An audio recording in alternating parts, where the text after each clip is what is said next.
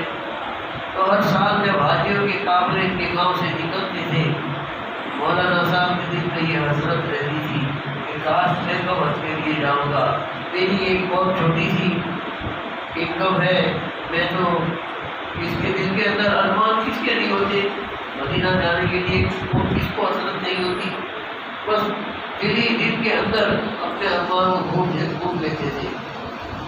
پھر انہوں نے طے کیا کہ میں تھوڑی تھوڑی رقم الگ سے جمع کروں، اور جب میرے پاس اتنی رقم جمع ہو جائے گی تو میں انشاءاللہ حج کے لیے جاؤں گا۔ انہوں نے ایسا کیا، اب ہر جتنی رقم جمع ہو گئی، تو گھر میں یہ تھا کہ ان کی ایک بوڑھی ماں تھی اور اپاہج تھی، چارپی پہ بستر پہ دراز تھی، کھانا پینا سب سوتے سوتے اس بڑی ماں کی یہ خدمت کر رہے تھے۔ حج کا موسم آیا، قافلے میں جا کے نام لکھا دیا، پھر ماں کے پاس گئے اور ماں کی اجازت مانگی کہ ماں میں اس سال حج کے لیے جاتا ہوں تو مجھے رجا دے۔ ماں نے کہا کہ بیٹا تیرے سوا تو کوئی میری خدمت کرنے والا ہے ہی نہیں، اور میرا حال تو دیکھ رہا ہے کہ میں ادھر سے ادھر ہو نہیں سکتی، تو چلا جائے گا تو میرا کیا ہوگا؟ ایک کام کر، آتی سال چلے جانا، مجھے ایسا لگتا ہے کہ اب 12 مہینے تک کہ میں زندہ نہیں ہوں گی، آتی حد تک کے تو میں مری جاؤں گی، پھر بیٹا تو جانا۔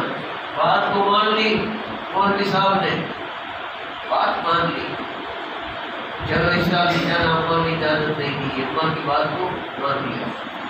وقت اپنا کام کرتا رہتا ہے، دوسرا سال آ گیا، ابھی ماں زندہ ہے، وہی جا کے نے بات کی، اماں اس سال اجازت دو تو میں جاؤں۔ اماں نے بھی وہی جواب دیا کہ بیٹا کیا کروں، وہی حال ہے میرا۔ ایک کام کر اس سال بھی تو رک جا. پھر ماں کی بات کو مان لی. دوسری سال بھی رک گئے, نہ گئے حج کے لیے. چلا اگلی سال جائیں گے, دن کی ہوگی. تیسرا سال آ گیا.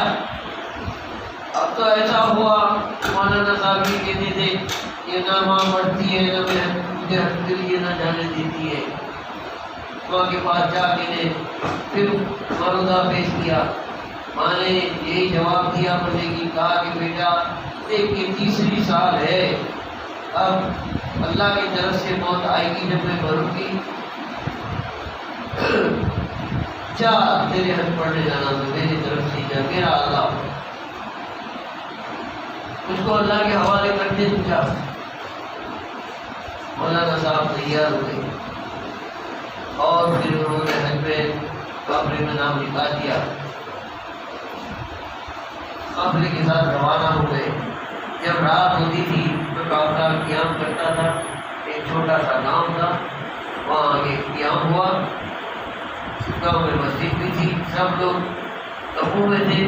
انہوں نے سوچا کہ میں مسجد میں جاؤں, تہجد بھی ادا کر لوں گا, کچھ ذکر اللہ بھی کر لوں گا.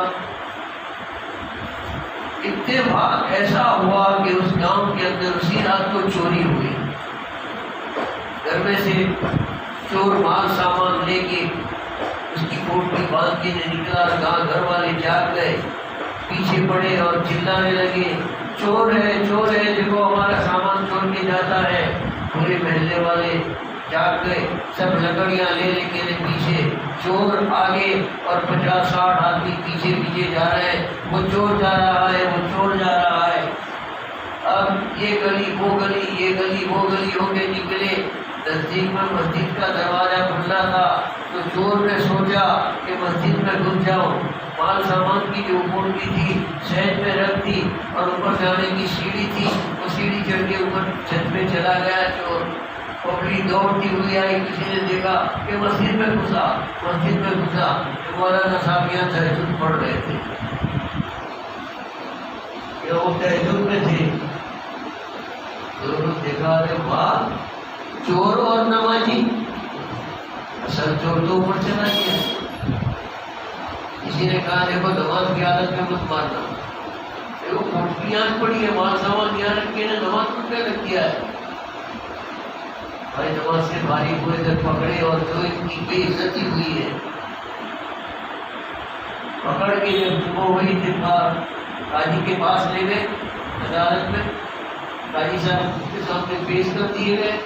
قاضی صاحب نے پوچھا کہ بھائی کوئی گواہ ہے, یہی چور تھے. ساروں نے کہا ہم نے دیکھا سامان لے کے نکلا, یہ ہمارا مال سامان ہے اور یہ آگے آگے دوڑ رہے تھے, ہم پیچھے پیچھے آ رہے تھے, ہاں یہی چور ہے. اب مولوی صاحب کے بولنے کا کوئی موقع تھا ہی نہیں, جواب دینے کے لیے کوئی ان کے پاس جواب ہی نہیں تھا. مولوی صاحب نے حکم دے دیا کہ ان کے دونوں ہاتھ کاٹے جائیں گے. ان کے دونوں ہاتھ کاٹے جائیں, یہ چور ہے شریعت کے قانون کے مطابق. حکم ہو گیا ہاتھ کاٹنے کا. تو پھر مولانا نے کہا کہ قاضی صاحب میری ایک بات سن لو, میں سزا کے لائق ضرور ہوں, میرے ہاتھ کاٹ لو آپ.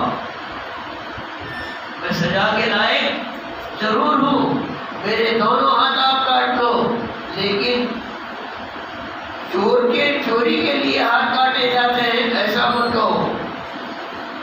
ماں کی نافرمانی کی وجہ سے یہ ہاتھ کاٹے جاتے ہیں, ایسی قلم لگا کے پھر میں نے ہاتھ کاٹا.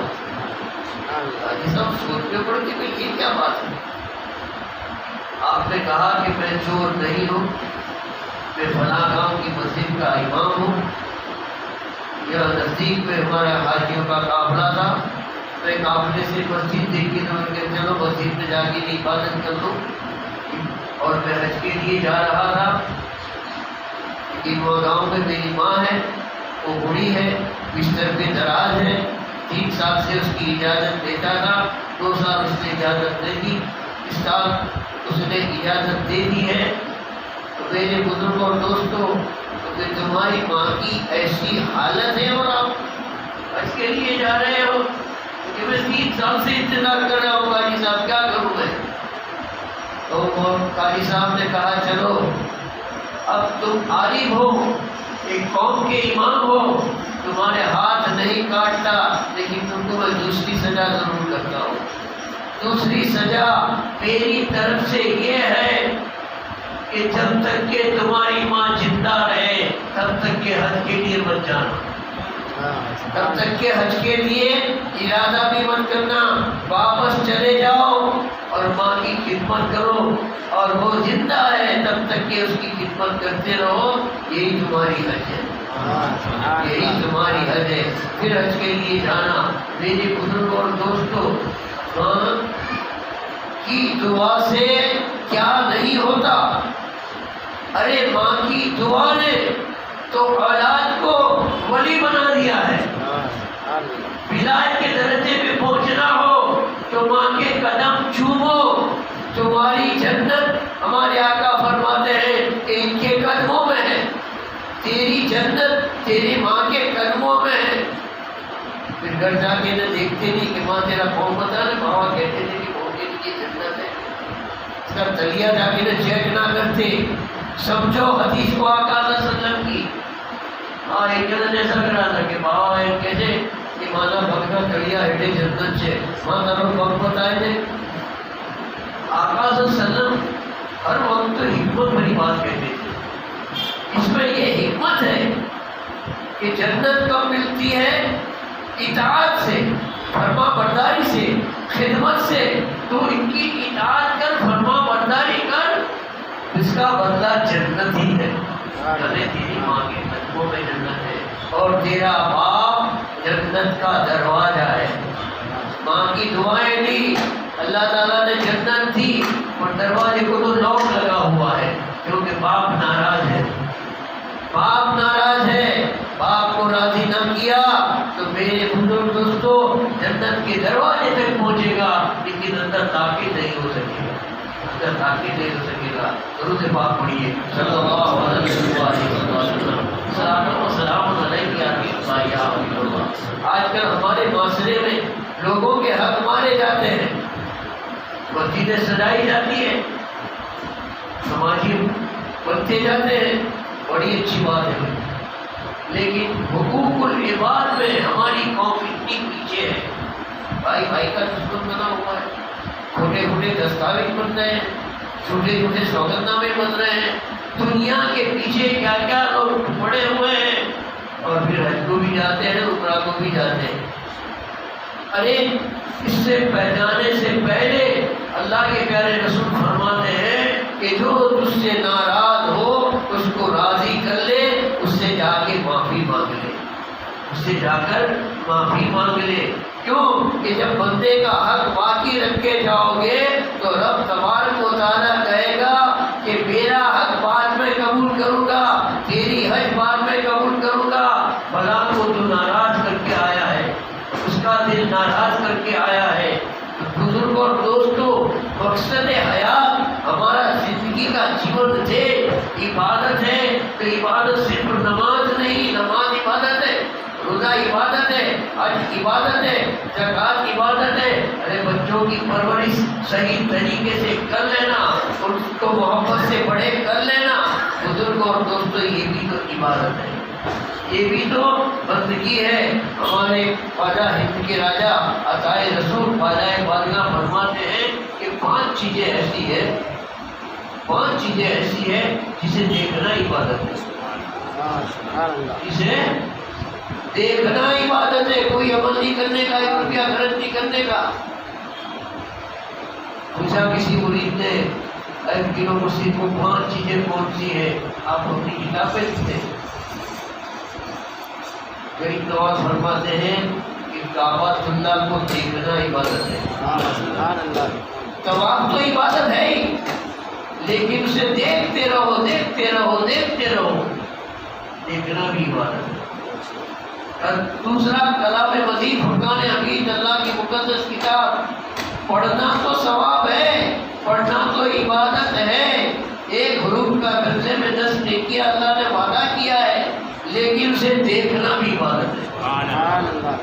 قرآن کو دیکھنا بھی عبادت ہے۔ تیسری بات، ماں باپ کے چہرے کو محبت سے دیکھنا۔ ماں باپ کے چہرے کو محبت سے دیکھنا عبادت ہے۔ میرے بزرگوں اور دوستوں، ہمارا حال یہ ہے، کہیں آتے ہیں ہمارے پاس، بابا ہماری تکلیف لڑی پڑے گی، ان کے کیا ہے، بیٹی کی شادی کرتا ہوں اور ماں نے باپ میرے ساتھ بولتے نہیں ہیں، میرے اور آنے کے نام آنے کا نام کہتے ہیں۔ ارے کم نصیب، تو کتنا بڑا کم نصیب ہے، تمہیں کیسے ان کو ناراض کر لیا ہے کہ جب تیرے ساتھ جب ماں باپ ناراض ہوں گے تو پھر پیروں کو ڈھونڈتے ہو، عالموں کو ڈھونڈتے ہو۔ ارے ان کی ناراضگی تیری کوئی عبادت میں کام نہیں آئے گی۔ ان کو تو خوش کر لے، ماں کے پاؤں کے نیچے جنت ہے، باپ جنت کا دروازہ ہے۔ محبت سے ان کو دیکھنا اگر عبادت ہے تو ان کی اطاعت کرنا کتنی بڑی بات ہوگی، ان کی فرما برداری کرنا کتنی بڑی بات ہوگی۔ تیسری بات، مرید کے لیے پیر کا چہرہ دیکھنا عبادت ہے۔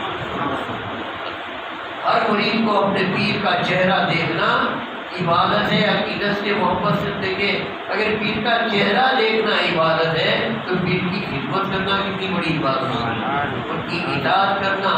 اور پانچویں چیز، عالم دین، عالم ربانی کا چہرہ دیکھنا بھی عبادت ہے۔ غریب نواز لکھتے ہیں، دیکھو عبادت کو ڈھونڈو، صرف مسجد میں نہیں ہے، ہمارے معاشرے کے اندر ہے، ہمارے اندر ہے، اور اس پر تو عمل کرنے میں ہر کوئی کر سکتا ہے۔ تو بزرگوں دوستوں، وما خلقت الجن والانس الا لیعبدون، اللہ تعالیٰ نے جن اور انسان کو اپنی اطاعت کے لیے، اپنی فرما برداری کے لیے پیدا کیا ہے۔ اللہ تبارک و تعالیٰ مجھے ہم سب کو سچی اور اچھی بات سمجھنے کی توفیق عطا فرمائے اور عمل کرنے کی توفیق عطا فرمائے، اور دعا کریں کہ وہ اللہ تعالیٰ آج کی محفل کا ثواب، یعنی جتنی بھی بات کلام پاک پڑھا گیا، درست شریف پڑھا گیا، کلمہ شریف پڑھا گیا، جو بھی نظر و نیت پیش کیجیے، اس کا ثواب اے مولا تیری محبوب کی تعلیم پاک کے صدقے میں، سیدنا سرکار غوث اعظم کے صدقے میں، سیدنا سرکار خواجہ معین الدین چشتی کے صدقے میں، سیدنا سرکار سلطان حاجی رحمۃ اللہ علیہ کے صدقے میں، مرحوم زمینہ بی بی کے نام اعمال میں درج فرما کر، مرحوم کی بات مغفرت فرما کر، میرے جنت الفردوس میں اعلیٰ مقام عطا فرما۔